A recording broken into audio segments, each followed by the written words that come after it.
Our top focus here on Super 6. Prime Minister Modi sounding the poll bugle in Tamil Nadu and Kerala for the BJP. Let's focus first on what's happened in Tamil Nadu, where he wrapped up that massive campaign just about an hour ago. Prime Minister Modi vowed to uproot the Stalin government from the state. This was, by the way, a big NDA show of strength. So right next to Prime Minister Modi, you had Edappadi Palaniswamy, and there were images of the bonhomie between Prime Minister Modi and EPS that was evident. Then you had TTV Dhinakaran for the very first time on the same stage as EPS. They were, of course, on either side of the Prime Minister. So we didn't really see any personal interaction between the two leaders. Then PMK's Anbumani Ramados was there. You had GK Vasan as well. So all of these leaders, part of a larger NDA rising, coming together for this mega rally with the Prime Minister. But let's put the focus on what Prime Minister Modi has said. Here are some of the highlights of how he attacked the Stalin government. Friends, आपने DMK को 2 बार clear mandate दिया, लेकिन इन्होंने तमिलनाडु की जनता का भरोसा तोड़ा। DMK ने वादे ढेर सारे किए, लेकिन काम जीरो रहा। डीएमके सरकार को अब लोग सीएमसी सरकार कह रहे हैं। सीएमसी सरकार यानी करप्शन, माफिया और क्राइम को बढ़ावा देने वाली सरकार। तमिलनाडु की जनता अब डीएमके और सीएमसी दोनों को उखाड़ फेंकने का मन बना चुकी है। यहां बीजेपी एनडीए की डबल इंजन सरकार बनना तय है। आज तमिलनाडु में एक ऐसी सरकार है जिसे डेमोक्रेसी या अकाउंटेबिलिटी से कोई लेना देना ही नहीं है। डीएमके सरकार सिर्फ एक परिवार की जी हजूरी में ही लगी हुई है। अगर किसी को डीएमके में आगे बढ़ना है तो उसके पास सिर्फ 3 या 4 रूट्स हैं। Dynasty root, corruption root, abuse women root, abuse our culture root. और यही कारण है कि आज डीएमके में वही लोग आगे बढ़ रहे हैं जिनको इस प्रकार के काम आते हैं। इसका नुकसान पूरे तमिलनाडु को हो रहा है। तमिलनाडु का बच्चा बच्चा जानता है कि कहां कहां कितना करप्शन हो रहा है और करप्शन की ये कमाई किसकी जेब में जा रही है। So those were highlights of the Prime Minister in Tamil Nadu. Let's switch over to Kerala, because the larger question we're asking here is about the BJP's chances in a Tamil Nadu or a Kerala. And before we really discuss that, here's a report on what played out earlier today when the Prime Minister was in Thiruvananthapuram. Respectful greetings and a warm welcome to the Honorable Prime Minister. It went from warm greetings LDF और UDF के लोगों ने केरला को corruption, कुशासन और appeasement की खतरनाक राजनीति में झोंक दिया है। to scathing attacks in a matter of minutes. Prime Minister Narendra Modi was in pole-bound Kerala on Friday to inaugurate development projects and flag off 4 new trains. Chief Minister Pinarayi Vijayan received Prime Minister Narendra Modi at the Thiruvananthapuram airport. Later, the Prime Minister and Chief Minister shared the stage where the Prime Minister inaugurated the projects. After the official engagements got over, Prime Minister Modi held a roadshow which saw thousands of BJP supporters line up to greet him. At the public meeting that followed, Modi switched to his avatar of BJP campaigner. He took on both the ruling LDF and UDF. Prime Minister raised corruption charges against the left. इनका agenda एक ही है, झंडा अलग है, agenda एक है। Full corruption, zero accountability, full communalism, zero responsibility. He promised action against those who stole Sabrimala gold if the NDA comes to power. LDF सरकार ने सबरीमला मंदिर की परंपराओं को नुकसान पहुंचाने में कोई कसर नहीं छोड़ी है। यहां बीजेपी सरकार बनते ही आरोपों की पूरी जांच होगी और दोषियों की जगह जेल में होगी। Modi asserted that the upcoming assembly polls are about Kerala's future. आने वाले चुनाव केरला की दशा और दिशा को बदलने का चुनाव है। And ended his speech with these words. यही समय है, सही समय है। Now is the time for Viksit Kerala. Now is the right time for NDA government. आइए बीजेपी के साथ केरला में विकास के नए युग की शुरुआत करें। The Congress has hit back at the Prime Minister. We welcome the Prime Minister of India to Kerala. Kerala is a very hospitable state. Each one of you all are welcome. We will give him good food. But one thing he should remember is that BJP will never come to power there. He can go back the same way as he has come. Prime Minister has sounded the poll bugle in Kerala. The NDA is confident of improving the tally after its big win in the Thiruvananthapuram Corporation polls. Vishivi Molkeji in Thiruvananthapuram, Bureau Report, India Today. Okay, let me open this up to our panel joining us this evening. We've got Srinivas Reddy Kumbam, spokesperson of the Congress, Tuhin Sinha, spokesperson of the Bharatiya Janata Party, Salem Dharanidharan, spokesperson of the Dravidian Munnetra Kazhagam, and Shekhar Iyer, senior journalist. Thank you all very much for your time. Good evening, or should I say namaskaram, vanakkam to all of you on this conversation. Shekhar Iyer, I'd like to begin with you. You had the Prime Minister leading this massive campaign both in Kerala and Tamil Nadu. But do you think the BJP actually stands a chance in these southern states? Two states that the BJP so far has struggled to actually breach. Okay, I mean, the best scenario that the BJP is probably looking at in Kerala and Tamil Nadu is like this. In Kerala, they hope to see that left does not, do a hat trick. I mean, again, come back to power for a third term. And the UDF is not in a very comfortable position because of narrow margin, and they themselves are able to open a decent number in the Kerala Assembly. As far as Tamil Nadu is concerned, the BJP has been working behind the scenes to get all these leaders to come on a platform. That itself was a very big achievement, considering the animosity between TTV Dhinakaran and Edappadi Palaniswamy. And one thing you would have noticed today at the Madhuranthakam rally is TTV Dhinakaran openly, gave his support to Edappadi Palaniswamy, saying that they have forgotten their past differences because they want to get Tamil Nadu rid of the DMK rule.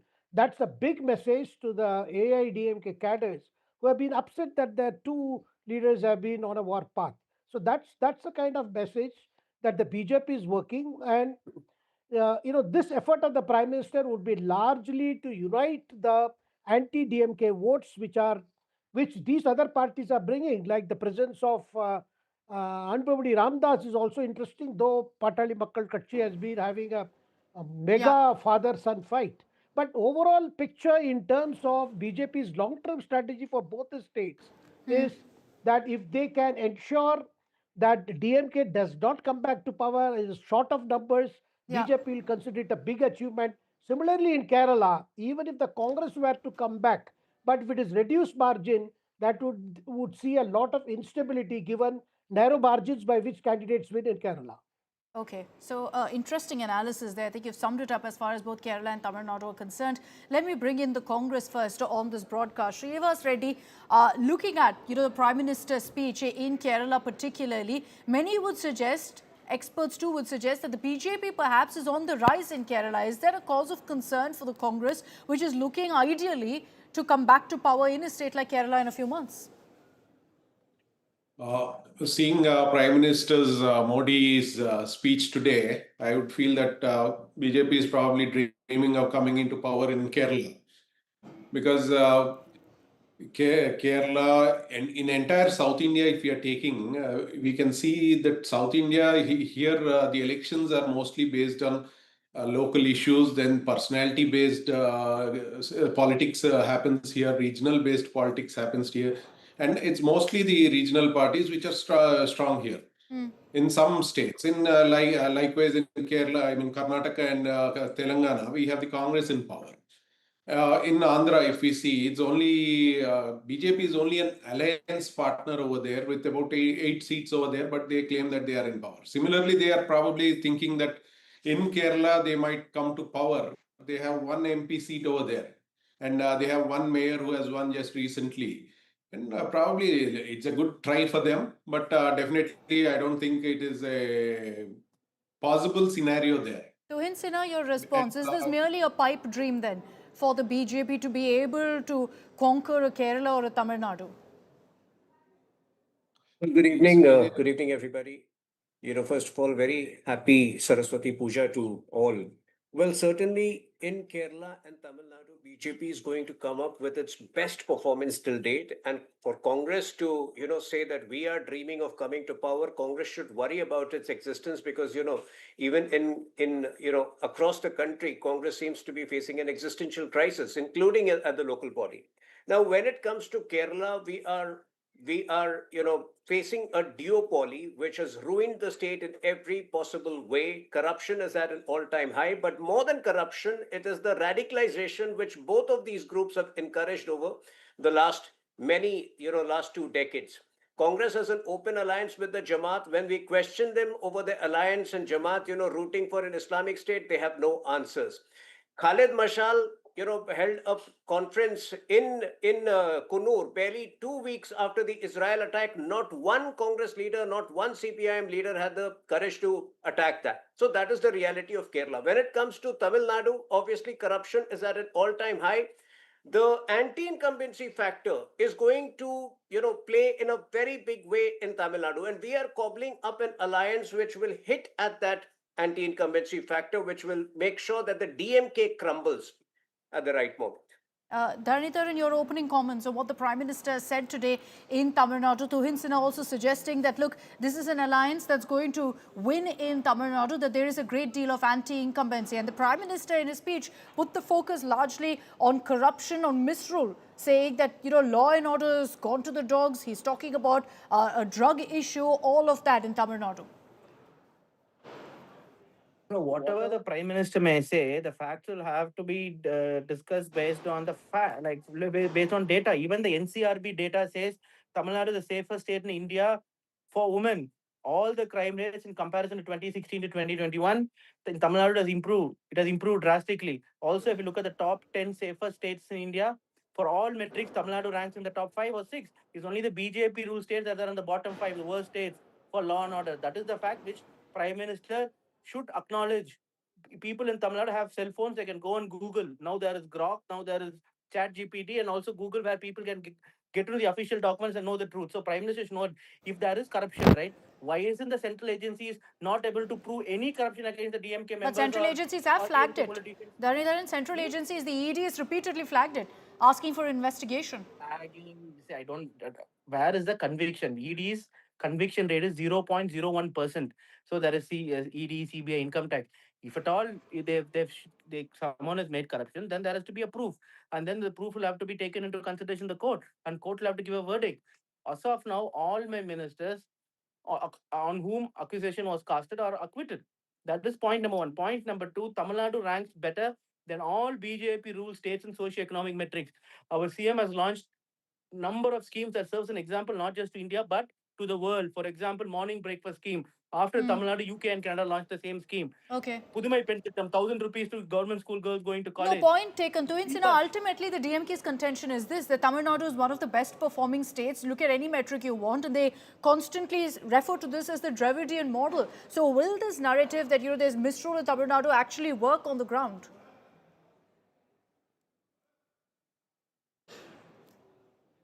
Tuhin, can you unmute yourself, please? The BJP right now does not have a presence in any of the southern states, so they can claim the best among the mediocre non-BJP states. The fact is they have not been able to even implement the PM Shri scheme, which is part of the Samagra Shiksha Abhiyan of the center, despite committing to it. There was a liquor tragedy 1.5 years back in broad daylight that killed 58 people. Obviously, their local leaders have been minting money through liquor tragedies. Their attack on judiciary, they wanted to, or perhaps they still want to impeach the judge who passed the judgment in favor of the Deepathun lighting. This is the reality of the DMK. They may claim they are better among the non-performing opposition ruled states, but that is not the parameter. You compare it with one or any of the BJP ruled states, be it Maharashtra or Uttar Pradesh, and fact is that Tamil Nadu government has done nothing but stalled important development projects.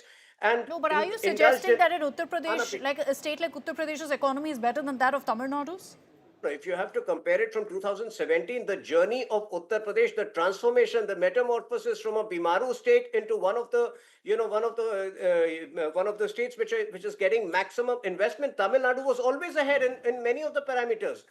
On the contrary, there is stagnation since the time DMK government came into power because of their extracurricular activities, their interest in undermining the judiciary, their interest in anti-Hindu activities. Why did they have to impeach the judge who passed the judgment in favor of Deepathun? Can he answer that?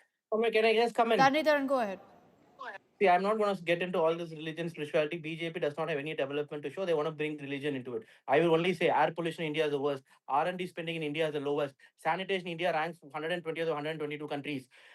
Chinese universities are now ranking in the top 5 when it comes to research citations. Indian universities not nowhere present. Modi has been power for 11 years. These are the questions I wanted to answer. When it comes to Uttar Pradesh, any socio-economic metric, Uttar Pradesh ranks only as good as Sub-Saharan Africa, and Tamil Nadu does as good as Eastern European countries or some of the states in the United States itself, developed countries. This is where we stand. In all metrics, it has only improved. The Tamil Nadu was a revenue surplus state in 2011 when ADMK demitted office. Revenue deficit was minus 66,000 crores, which in a COVID year, my government reduced it by 20,000 crores. And then now the revenue deficit is 30,000 crores. Debt to GDP went from 18% to 30% under Edapadi, BJP partner. The same alliance is going to contest election. That we have reduced to 26%. So what is he talking about? Okay, so that's data for you, Tuhin. Tamil Nadu's revenue to GDP reduced by 2 percentage points under Edapadi Palaniswamy, which means where the money which should have gone to the government got disappeared. Okay. After my government, that you've given those numbers, Dharanidharan. Let Tuhin respond. You've given those No, numbers. the point is there is, like I mentioned, given that Tamil Nadu already was way ahead of Uttar Pradesh 10 years back. There is stagnation. You go by data, I go by behavior. Why did you stall? The Coimbatore and Madurai rail projects when the center was pushing for it? You provided wrong and fallacious DPRs. That's also a fact. We have a development model which is not impeded by petty politics. You people have only got into a conflict with center on frivolous issues. The story of Tamil Nadu would have been something else otherwise. Dharanidharan, your response quickly, and then I'll bring in Srinivas Reddy also. So CAG audit in 2022 and 23 had flagged certain discrepancies during Edapadi Palaniswamy's regime with Minister Velumani, where they said 90% of the smart city tenders were only awarded to one company with links to the minister's brother, And all the tenders were submitted through only one computer IP address, and the number 2 bid was also another same company. Because of this, there was a loss to exchequer of 6,000 crores. Shut case. Why isn't value money? Any FIR has been filed by the ED No, or no, but CBI or Dharanidharan, income tax, respond to what the and why is BJP Prime is Minister saying, talking that about central it? schemes are blocked. That central schemes are blocked in Tamil Nadu. Even Manrega, when it Despite of comes to central government, Manrega, which despite of existed central then, government, Tamil Okay, Nadu is okay, doing let well. Dharanidharan finish, Tuhin. No central scheme is blocked. In fact, Madurai and Coimbatore, the proposed reason they gave it, the population is less than 15 lakhs. But cities, smaller cities like Indore were given metro. Agra was given metro, but not these states. I will give you entire data of non-BJP rule states, not just Tamil Nadu, how the funding has been reduced. In 2014-15, Uttar Pradesh used to get 40,000 central funding, Tamil Nadu 20,000. Now Tamil Nadu gets about 60,000, Uttar Pradesh gets about 2.1 lakh crores, which is about, they get each year 1.6 lakh crores more for central devolution. Tamil Nadu's own tax revenue, right, is 75%. Uttar Pradesh's own tax revenue is only 50%, which means 75% of expenditure is met by own revenue, which does not come from the center.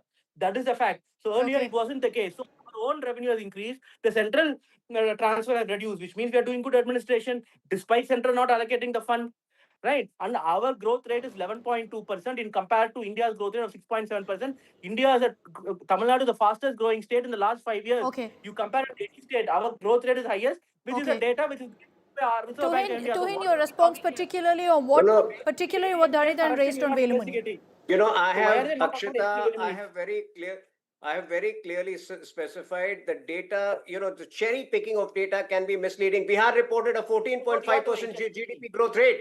For the last 2 years, Bihar has reported in excess of 14% GDP growth rate. So what is he talking? Fact is that a lot of these projects which are encouraged by the center have been stalled.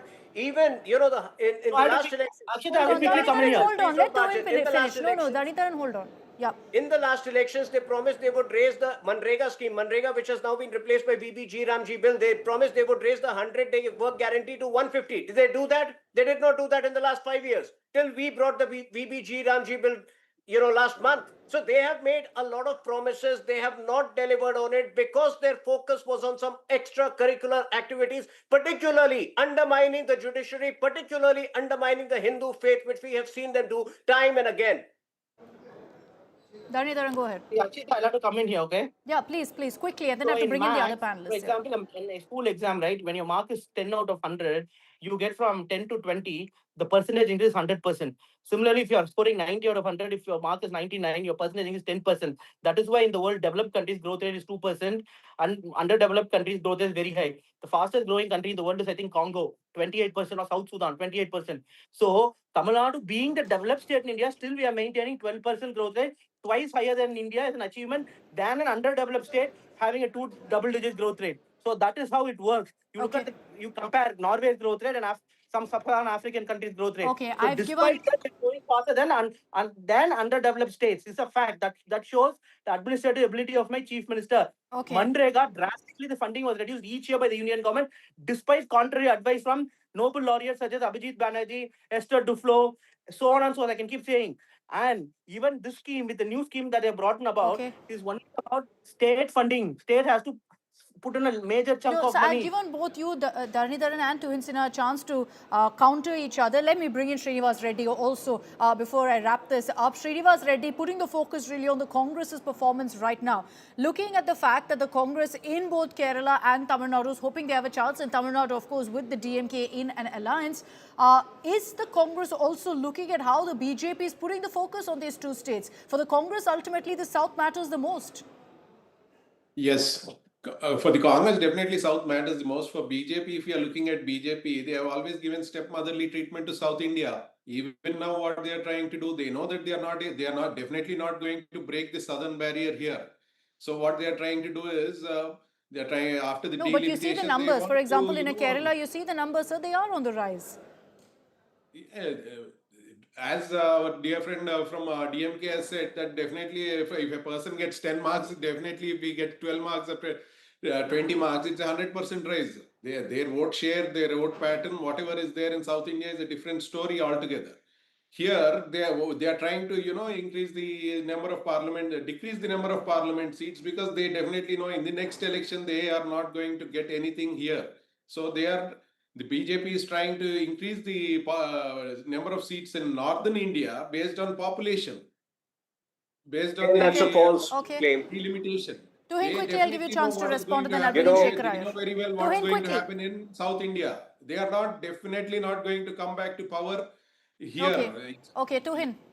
When they start stoking this north versus divide, they don't have any positive agenda. In February 2025, Home Minister Amit Shah has specified that Tamil Nadu and none of the southern states will lose any seat because of delimitation. We are willing to walk that extra mile to ensure that those seats are there the way it is, which would mean that even we are transgressing from the original formula of delimitation. But having said that, if in the past delimitation formula has been based on population, we are willing to even change that to ensure these fears are allayed. But this north versus south divide, which they have stoked repeatedly by attacking Sanatan, by attacking people from other parts of the country, has a limited shelf life. Now people can see through it, and that is why they are so frustrated today, because that is not yielding them Dharanidharan, results. is there fear mongering on the issue of delimitation? We don't know what it's going to look like. Are we jumping the gun on it? No, Home Minister said the number of seats won't be reduced. I also the number of seats won't be reduced. The total number of seats would be 888 approximately. But then the proportion of seats would reduce. For example, if Tamil Nadu represents 8% of the parliament, it will reduce to 5.5%. The Delimitation Act in itself says the redrawing of constituencies based on population. And because population in the states have reduced, which means the contribution proportion of parliamentarians from South India will reduce to 17% from 25% and will increase in handful of North Indian states from 40% to 70%. That is the worry. What we are saying is the Home Minister can come and say proportion of seats won't be reduced. They are not using the word proportion. Again, paying with plain math.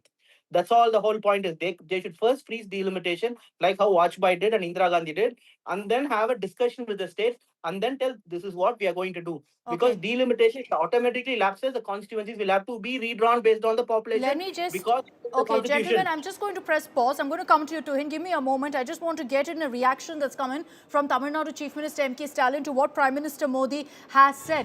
Clearly, Chief Minister Stalin hitting back, referring to the double engine the Prime Minister Modi spoke out of as Dabba engine.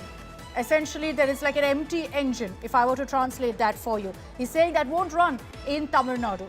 He's saying, despite all the barriers imposed by the BJP, Tamil Nadu has achieved the kind of development that history speaks of by shattering them. And then he's spoken of states like Uttar Pradesh, Madhya Pradesh, Bihar. He says these are the so-called double-engine states. He compares that to Tamil Nadu, Kerala, Telangana, Karnataka, West Bengal, and says that the states where your Dabba engine hasn't entered are the ones soaring high in development. Tuhin Sinha bringing you in on this.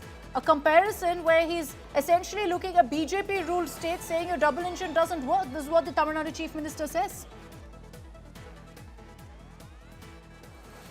Can you just repeat that? There was a slight... So he's drawn a comparison to him where he says that the double engine in states like Uttar Pradesh, Madhya Pradesh, Bihar are doing nothing. You compare it to the states' development in Tamil Nadu, Kerala, Telangana. So he's listed all the states where the BJP is not empowered to say they're doing better. Suddenly the DMK pretends it is ignorant about history. You have seen, where we took over in 2017 in Uttar Pradesh. What was the condition of Uttar Pradesh then? It was a Bimaru state. There was complete lawlessness. The transformation that Uttar Pradesh has witnessed, the growth in GDP, that is unprecedented. That is the transformation we bring in every state we inherit. But the argument then will be that in Tamil Nadu, it's always been the Dravidian parties at the fore who've ensured the growth in the state. The Dravidian parties have presided over the stagnation of the state. The Dravidian parties have presided over the stagnation of the state. Tamil Nadu would have been at another level had BJP been given an opportunity way back, and it will still be at another level if we get an opportunity now. Projects which have been stalled, and I listed some of them, will see the light of the day. That is the crucial difference which we will bring about. Dharanidharan, your response? That you cannot compare in Uttar Pradesh and Tamil Nadu. Even now in socio-economic metrics, Uttar Pradesh have not undergone any transformation. It's all the same how it was 10 years back, 15 years back, 20 years back. Even GDP growth rate, they're not doing as well as Tamil Nadu, in spite of being an underdeveloped state where they're supposed to grow faster. It is only additional, because of additional union government transfer, the money that goes from Tamil Nadu to Uttar Pradesh, Kerala to Uttar Pradesh, Karnataka to Uttar Pradesh, Telangana to Uttar Pradesh. Because of this, some infrastructure projects has been announced, even though they have not been completed properly. We all the newspapers, we saw how in today's day and age, someone had to in middle of the road there is a drain and a car goes into the drain was not even covered. That is how underdeveloped Uttar Pradesh today is. That is how bad the governance is. The minister's son have ran over farmers in Uttar Pradesh. That is the brazenness with which BJP operates there. So what are they saying? This is the same lie they say Gujarat model. 25 years after Closing comments, please. Closing comments from Shekhar Iyer. Mr. Shekhar Iyer, you know, when you put the focus on development and it's a comparison of these double-engine states versus a state like Tamil Nadu, do you think that narrative works among the people of Tamil Nadu? Ultimately, Tamil Nadu is a state that's doing very well. And so when Stalin puts the focus on that, do you think it's advantage DMK? Oh, well, you see, people know that you can't compare what the Tamil Nadu has achieved over the years and what is happening in Uttar Pradesh today. Because the way the Uttar Pradesh has progressed and way Tamil Nadu had the benefit of initial investment right after independence, that's a different story. But one thing, Akshita, we are not talking this time is the Vijay factor. For the last 2-3 weeks, the Vijay guns have fallen silent. It is back to, two fronts that we are talking. What happens once Vijay again comes out of his current silence and relaunches his campaign? Because he has been caught in, how to get his film cleared, Jananayakan, by the censors. No, but he's gone silent. Shekhar Iyer, the reality is he's not out there, he's not campaigning. How much can you talk about a Vijay factor when he's not visible on ground? But I would expect that this scenario will undergo change. But let me make it one thing clear. There are serious anti-incumbency issues in Tamil Nadu for the DMK.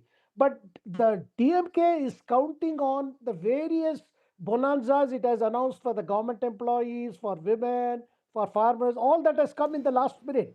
So the whole idea, and that has been counted by Edapadi also equally matching with even more announcements. It finally comes down to dole versus doles, or allowances versus allowances. Okay. I don't have time. I don't have time for an intervention. I'm going to wrap this up. Thank you very much. Thank you very much, gentlemen. And my apologies, Tuhin, Dharanidharan, I've run out of time, but thank you all very much for joining me on this broadcast.